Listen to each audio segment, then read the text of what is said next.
Hello everyone, nubkeks here. Welcome back to Nub Raids, where it's one of my favorite little things they do every single year as part of the anniversary, the year in review. This time it is for 2025, where we get to see a bunch of stats for the last year.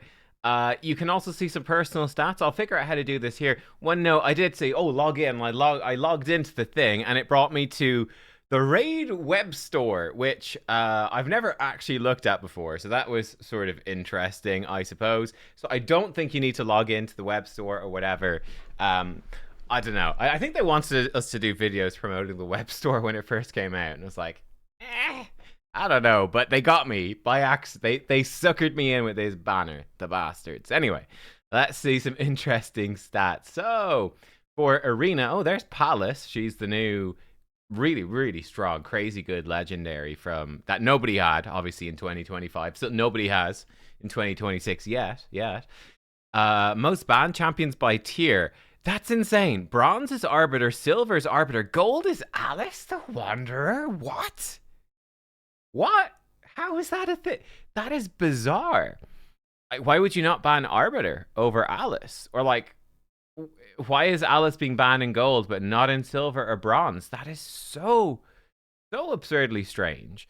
It also shows you that, I mean, I tend to be looking at Live Arena from there. You can find the link in game. Actually, I tend to be looking at it from a very end game perspective often, but that just shows you that, gosh, most people are very casual.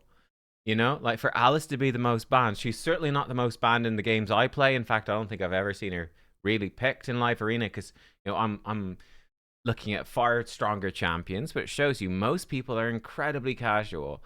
I'm very surprised that Arbiter, because Arbiter is much more relevant for me than Alice. I'm quite surprised that she's not higher up there, but there you go. Very shocking to me. Very shocking. I think, by the way, that there is so much room to do so many more stats on Live Arena, just in general. Like, imagine stats on this was your win rate with different champions. This was your win rate against champions. Oh, you lost. Actually, you're winning 60% of the fights against Alice the Wanderer. You don't need to ban her. But, actually, when I get Arbiter, I win 55% of the time. But if I'm fighting against Arbiter, I actually only win 35% of the time. I'm losing 70. So actually, I'm losing 65. Sorry, she's really bad for me. And stuff like that. There is so much room to do so many interesting stats on Arena. So much room. There's so much people could do. But yeah, it's a bummer.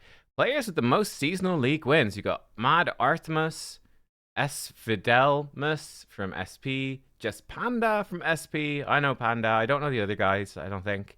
A Mad Infinite. I think he might have quit, but I could be wrong. Actually, I'm not sure. Disclaimer. Disclaimer. Players win at the end of a seasonal league. Players with most seasonal wins is based on the number of first place finishes. So if they come first in Live Arena, number of total Live Arena points earned, 1 billion. That's a lot.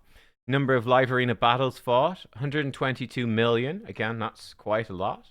I'll be interested to see. They've talked about opening up Live Arena 24/7. It's obviously not in yet, but they talked about opening it up 24/7. I got halfway through the season in the first week, and now like World of Warcraft Midnight has come out, and I'm like, I don't know. I probably won't bother, to be honest, finishing it. It's such a grind. And I'm grinding so much Warcraft at the moment. I'm like, and the season for Warcraft isn't even out yet. Anyway, that aside, yeah, there we go. Top Live Arena Seasons winner is Besk4. I mean, he's an extremely strong player. I'm surprised by that. I thought that... Can we even see here? Seasonal stuff?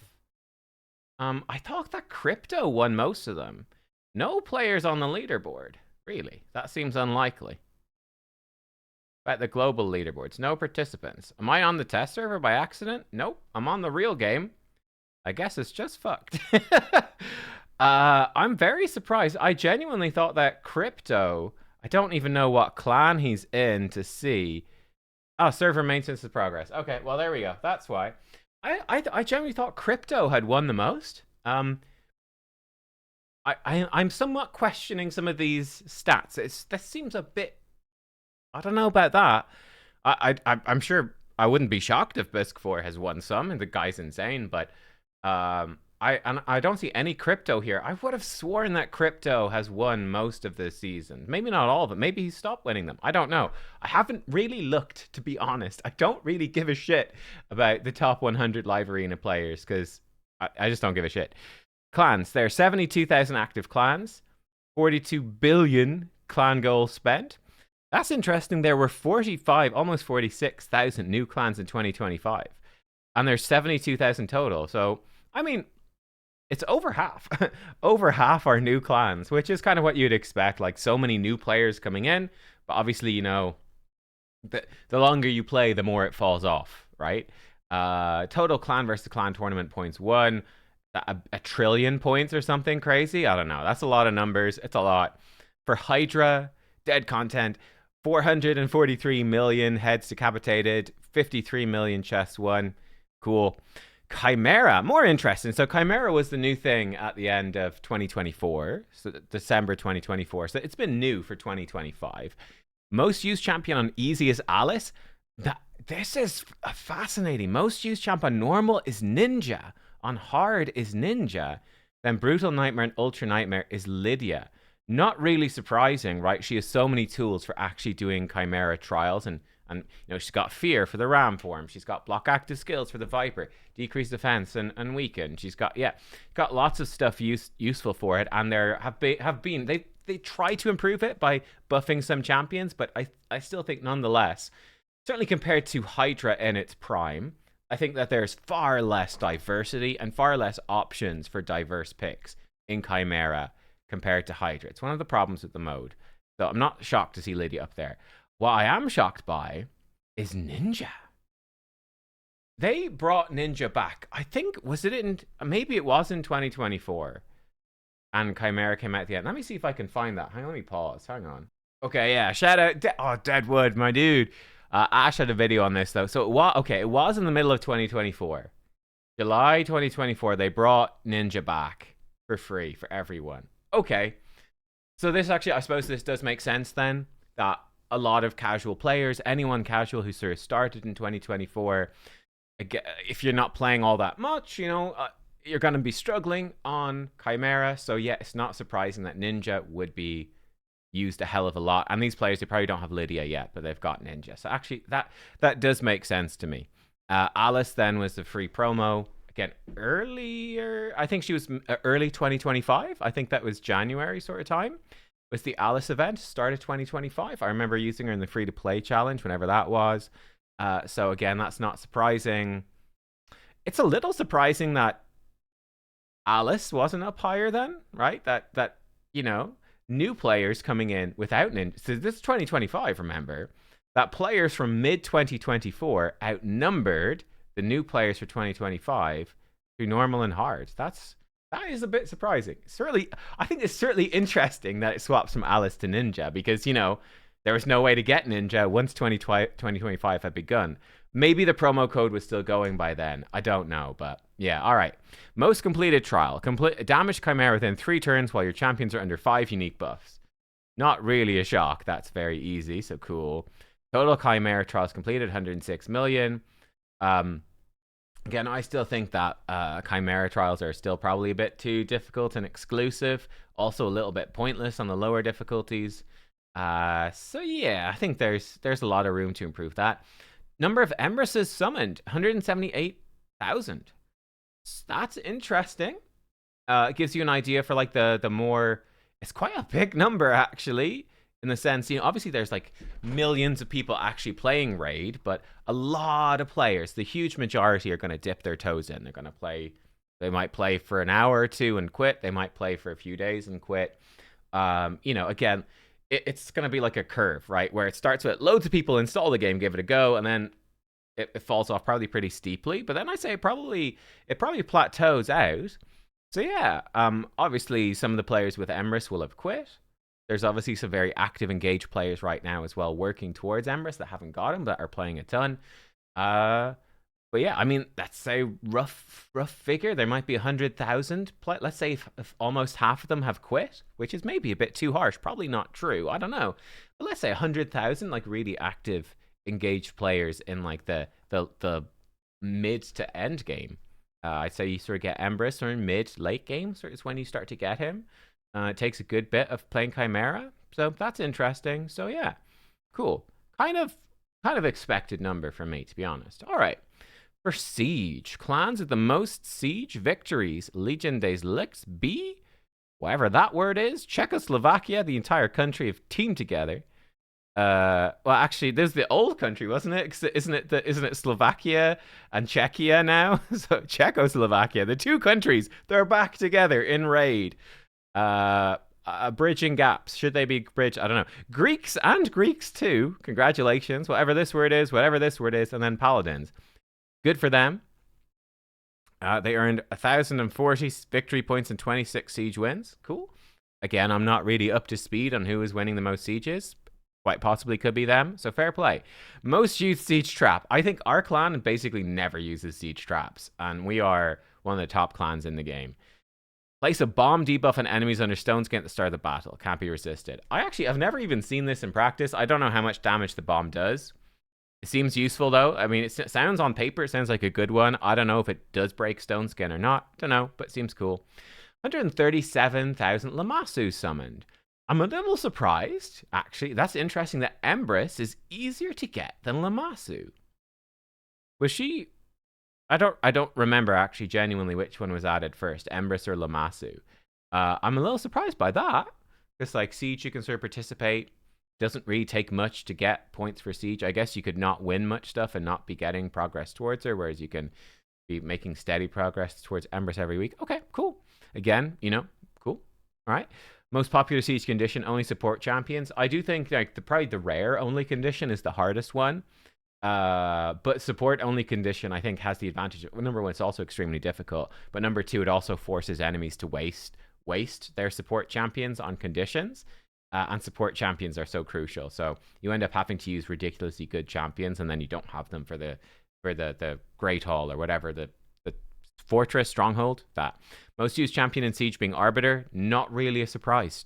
Even though her aura doesn't work, I probably suspect a lot of newer players do use the aura, thinking it works, and of course it doesn't work in Siege. Arena auras don't work in Siege, but nonetheless, Terminator, like go first, attack nukers, you're definitely... Like, I could see a lot of players using their Arbiter. I don't use mine, but really much, but I can see why she would be so used. For Cursed City, the most used champion is Sun Wukong. I think he was probably the most common promo code champion. I think his promo code is still there, so that does make sense. Total players who completed every hard mode station 2025, 500. Very few. Now, this is every hard mode stage.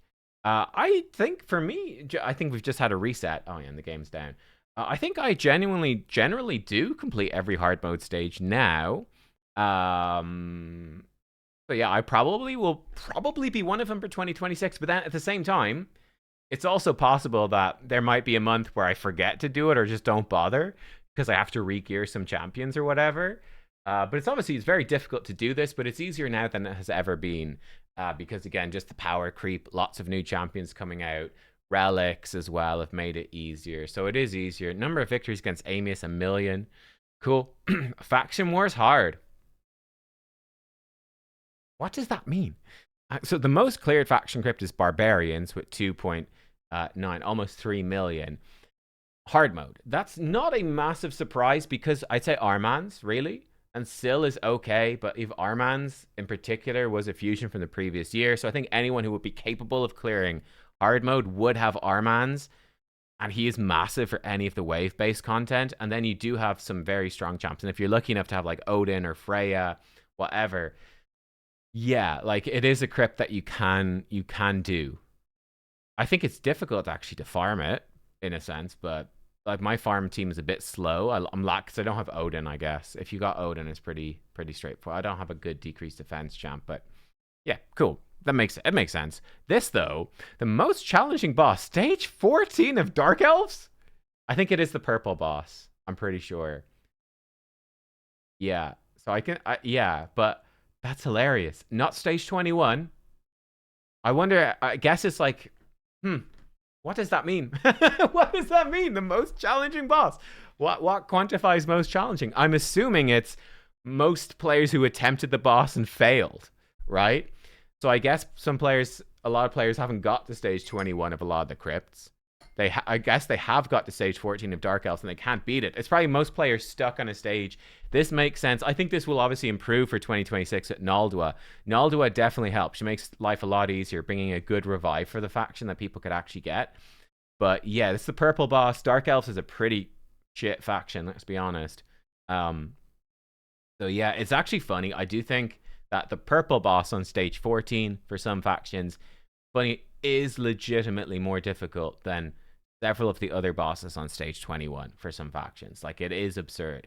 I do think stage 21 of Dark Elves, Tetsuya in the waves there is difficult, but in general, the boss is way easier in 21 than 14, that's for sure, which is kind of dumb. But that's life. It's kind of dumb. Relics and Blessings. Okay. Almost 50 million relics crafted. The most crafted legendary relic aspect of Siroth. Beating out the wand. You expect them to be pretty close, right? Most used relic is the Unholy Grail. That's like the rare one they give everyone for free. So, yeah. The free relic they give everyone and you put one on for the tutorial. That's the most used relic. Most used gemstone, Invigorated. That's actually an incredibly stupidly good gemstone. It's not a surprise it's the most used. It's rare, so you can actually get the thing. But yeah, it's my most used as well. I'm almost certain. It's incredibly good. Most popular blessing is Phantom Touch. Again, it's a rare blessing, right? I think for end game sort of stuff, you'd be looking at Lightning Cage, Nature's Wrath. They'd probably be the big two. I'd say Lightning Cage is probably the most used for PvP, certainly these days. But yeah, Phantom Touch. It makes sense, right? Just new players get blessings on their rares. What are you going to give them? Phantom Touch. Most of the blessings are useless. So yeah, cool. Interesting. I do have some question marks about some of this data, but it's interesting. I see my personal data. I'll pause it and see if I can get this up. Hopefully I can while the servers are down. All right, so I had to put a pause in there. But the game's back up. I wonder, I do want to do a video on the new fusions and stuff. I don't know if the token system, but can we see? I guess we need the fusion to actually go live. But yeah, this is in here. So cool. That's up to date. Let's see. Will Live Arena show now? Oh, maybe it's still bugged. Oh, no, there we go. Crypto. Dude, guys, what is going on there? He's been so scammed, man. Poor fucking Crypto. Genuinely. I get, no shade of these guys. These are obviously stupidly strong accounts. But, the guy's got 5 wins, right? This guy, Bisk4 has 2. I mean, 2 wins is fucking insane. That is insane to come first place, not only once, but twice in live. That's bonkers. Crypto has 5 wins. Oh man, that is such I'd be fucking pissed if I was him. I would be absolutely fucking outraged. That is so bad. Oh my god. Right, okay. Well, I've logged in and here we go. Here are my things. So, Herald of Quintus. I fought 2,000 live arena battles. Cool. Classic Arena, I did almost 9,000. Tag Team, 5,000. So, I do think Live Arena is my favorite of the arenas. Classic, funny enough, I think most people say Classic is their favorite, then maybe Live, and then Tag is the worst. For me, Classic is by far my least favorite. It's maybe improving a little bit with the Platinum Arena stuff, but I think it's just a bit shit. Live Arena is by far my favorite. I think it's the most competitive and it's the one with the actual most PvP and decision making and actual gameplay. Tag Arena I think is reasonably fun actually for me. I enjoy assigning which team beats their team. What is the weakness of their team? This is what strategy I'll use. Classic Arena is mindless bullshit. And I've got 0 interest in it. I think people generally like Classic Arena the most because it's just easy and quick to farm. And that's fair enough. But I mean, for me, if they just said, look, there's just press a button, auto-complete your Classic Arena battles. You don't even have to look at them. Just auto-complete. It just go, we just auto-attacked all the fights. Great, your tokens are spent. I'd be like, that's great quality of life. Thanks, guys. Because to me, it's pretty rubbish. I think they kind of failed on updating they've updated the sets. I guess that's live now as well, isn't it? The gear sets, I suppose, probably. Yeah, they're 1 to 9 piece sets now. So certainly looking in towards some deflection crafting, probably in the next CVC stream, right? But I think it's been a bit of a failure that it's so leaning towards Platinum Arena, which much like the live arena leaderboards, is something which, you know, it's not really relevant to the vast majority of people. Salvation of Cintranos. Total stages cleared 1,800. Cool. Galet's Warblade Siege. I did 25 sieges. I get that. I did every siege. So there were 25, I suppose. Cool. Browl's Chosen. Total Crypt Keepers defeated 780. Okay. I actually, I think I've not finished Faction Wars Hard. I haven't finished it, but I think I can farm. I farm most of them on stage 21. Yes. Ogre's, funny enough, I'm missing the most stars from there, but I do farm stage 21. Same with Orcs, Dark Elves, and Sacred Order. And part of the reason is, like, it's just a lot of time to go back and get the stars. I haven't bothered. High Elves, yes. Barbarians, yes. Bannerlords, yes. Dwarves. Shadowkin, and so I farmed stage 21 on everything except Shadowkin. Maybe I could. It's very difficult, the set of Faction Wars Crypt Shadowkin, to farm it. They don't have a good reviver. Yeah, like Yukimasa. I don't know. Like he's a decent champion, but yeah, I don't know. Maybe he's slightly underperformed from my initial testing and expectations, to be honest. But I don't know. Without changing gear, that's the key. I farm all of these without changing gear, but I can't farm Shadowkin 21 yet. Maybe I could regear them and do it, but yeah, interesting. Anyway, so yeah, some fun facts. Arbiter's Ally. Clan CVC points earned 11.44 million. Champion who dealt the most damage to Demon Lord, shockingly, is Titus Blackplume. Demon Lord, I did 1.57 trillion damage. Champion who dealt the most damage to Hydra is, shockingly, Trunda Guilt Mallet. To be honest, like, I swapped clans, and now, like, I don't do max score in every key every single week. So I don't know. That might be slightly different, but I think my Trunda team does do the most damage, and then my Titus team is second, and then Ninja is next, I suppose. Chimera, Ninja did the most damage. I'd say this is probably swapped now that I use Titus most of the time. My Ninja team does more trials, but I just don't like doing trials in Chimera. It's extremely time consuming. It's ridiculously difficult to do them unless you've got extremely specific champions. I generally just don't bother, and I just auto the thing with Titus and go, fuck it. Like, yeah, I'll get less mythical relics, but, you know, I'm gonna lose to the people that are getting 25 materials anyway. Like, you know, not gonna really make much. It's like a pebble in the pond of dollar bills. Like, what difference does it really make? It's just not fun. So, bleh. 10 billion damage to Chimera. Cool, whatever.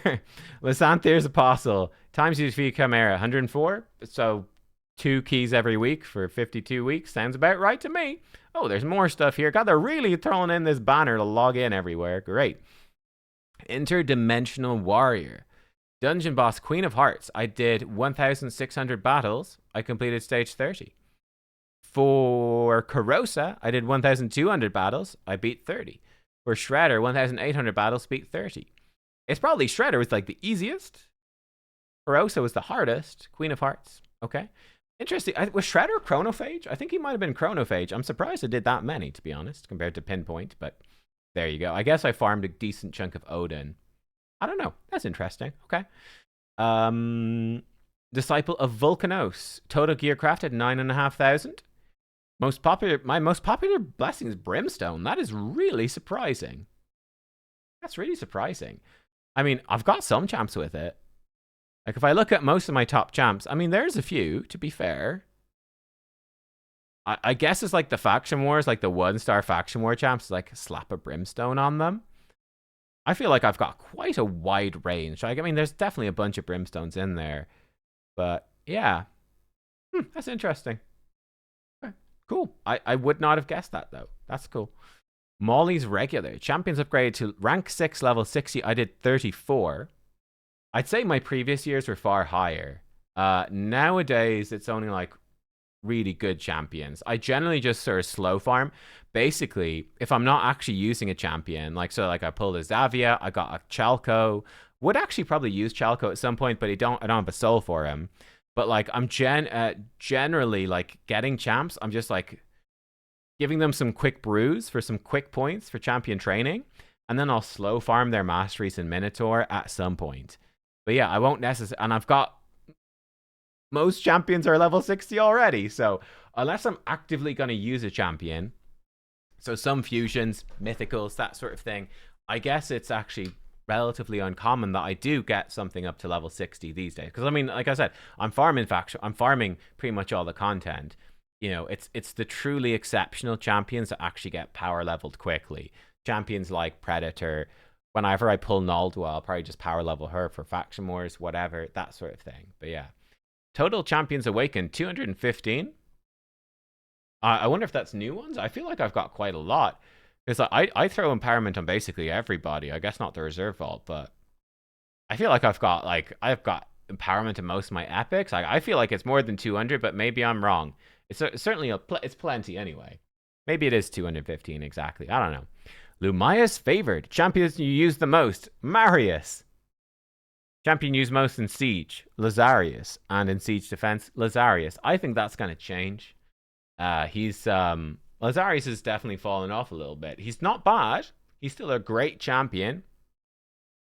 But he is not as strong as the new top tiers. I think I moved him down from the very pinnacle. I had him like top tier in my mythical tier list. I've moved him down since then. Like, he's just not as strong as as the top tier ones. These, like, because the top tier mythicals, like, you're talking like, you know, Nisus and Scalathir and whatever, they're just on another level, right? But yeah, he's good, but I would be surprised. I don't know. I can actually show you my current, as of right now. My siege defenses, which are in the siege right now, he actually is still in there. Lazarius is in there. It's speed aura, so he's actually still in there. They're my 3 siege defenses right now. But yeah, I think he's probably one that will fall off. He's one that sort of bounces in and out. It's definitely the aura and the block debuffs and buff removal that keeps him in there. But I wouldn't be surprised if he falls out of the... I'd actually love if there were more siege defense. I think it's still 3. I actually need to do some siege. Oh, it's almost over.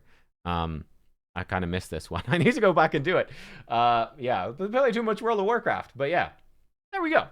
Lots of stats. Let me know. What were the most surprising stats to you? Any major differences between me and you? Yeah.